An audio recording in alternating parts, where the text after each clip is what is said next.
नाज़िम, दरिया खान मरी में माकड़ के हमले सबब केतराई फसल तबाह थी विया आहिनि। ॾिसूं था आमिर बिज़ंजो जी ही रिपोर्ट। दरिया खान मरी ऐं भरपासे जे इलाइक़नि में हज़ारे जी तादाद में माकड़ पहुची वई। माकड़ पहुचण शर्त फसलनि ते हमलो करे ॾिनो, जंहिं सबबि माकड़ वण, सारियूं, भाॼियूं, जंतर समेत वण ॿूटा खाई चट करे छॾिया। माकड़ जी फसलनि ते हमले सबबि आबादगारनि जा मथे ते हथ अची विया।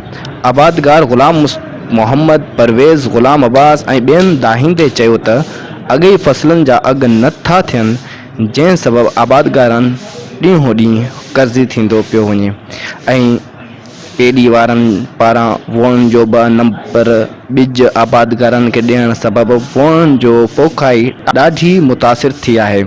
मथां वरी माकड़ जे हमले सबबि पोखियल फसल माकड़ खाई चट करे छॾियो आहे, जंहिं सबबि असां कर्ज़ी बणिजी विया आहियूं।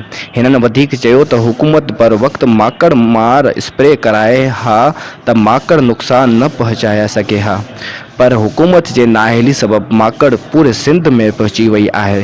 हिननि हुकूमत खां मुतालबो कंदे घुर कई आहे त फौरी तौरु माकड़ मार स्प्रे कराए फसलनि खे तबाह थियण खां बचायो वञे।